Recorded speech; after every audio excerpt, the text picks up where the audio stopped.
Good morning, St. Mark's family. This is Mike Kilby bringing you another devotion. Today, when I'm recording this, it's Wednesday, April 7th. I believe you'll be watching this on Wednesday, April 14th. But what I am reminded of is today's just 3 days after our celebration of Easter, when we're reminded of all that God has done for us through the gift of his son, Jesus Christ. In his grace, he sent his son to die for us. And I found a devotion in one of my devotion books that's entitled Beauty. And I want to share that with you because it focuses on God's grace, the beauty of who Jesus Christ is and what he does for us, and reminds us that it is there to affect the way that we live our lives and how we point others to him. So follow with me as I read this. The title of the devotion is Beauty. And it says, I need to see your beauty. I need to remember that you are beautiful in sovereignty, beautiful in wisdom, beautiful in power, beautiful in mercy, beautiful in faithfulness, beautiful in love, beautiful in patience, beautiful in holiness, beautiful in justice, and beautiful in grace. It is only when I look at the trials of my life, the things unwanted, the things unplanned, the things unexpected, the things that are hard, through the lens of your stunning beauty, that I see them with accuracy and clarity. But I also need to remember that grace has connected me to the beauty that is you. By grace, all that you are for me.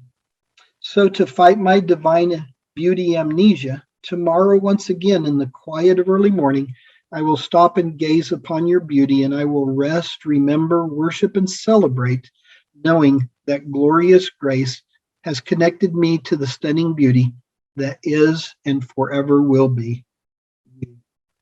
Now, a passage that's shared with this comes from the writings of Paul in his letter to the Philippians. As he closes the letter, he gives them instructions, and he says to them, finally, brothers and sisters, whatever is true, whatever is honorable, whatever is just, whatever is pure, whatever is lovely, whatever is commendable, if there is any excellence, there is anything worthy of praise, think about these things. Such admonishment that Paul gives reminds us to consider the personal struggles, trials, the difficulties, the stresses that we have, and look at them through the lens of God's stunning beauty, to be reminded of all that he has done for us and that he's there for us.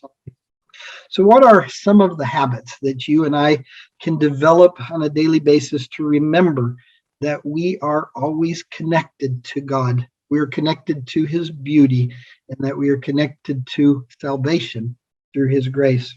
Now, one more thing I want to share with you, again, comes from Paul, and this is in his letter to the Colossians, and he says to them, now this is a little bit long, and so I'll close with this as if it is our prayer, but it says, there he tells the Colossians, he says, since then you have been raised with Christ, set your hearts on things above where Christ is, seated at the right hand of God. Set your minds on things above, not on earthly things. For you died, and your life is now hidden with Christ in God. When Christ, who is your life, appears, then you also will appear with him in glory. Put to death, therefore, whatever belongs to your earthly nature, sexual immorality, impurity, lust, evil desires, and greed, which is idolatry. Because of these, the wrath of God is coming. You used to walk in these ways in the life you once lived, but now you must also rid yourselves of all such things as these: anger, rage, malice, slander, and filthy language from your lips. Do not lie to each other, since you have taken off your old self with its practices and have put on the new self, which is being renewed in knowledge in the image of its creator. Here there is no Gentile or Jew, circumcised or uncircumcised, barbarian, Scythian, slave or free, but Christ is all and is in all. Therefore, as God's chosen people, holy and dearly loved, clothe yourselves with compassion, kindness, humility, gentleness, and patience. Bear with each other and forgive one another if any of you has a grievance against someone. Forgive as the Lord forgave you. And over all these virtues put on love, which binds them all together in perfect unity.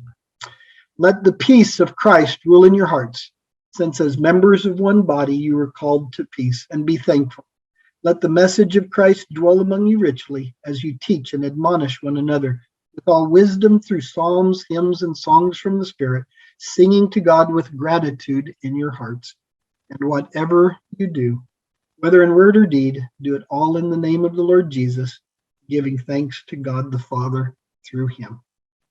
With that, I'll close and bless and wish you a blessed day. Thanks. We'll see you later.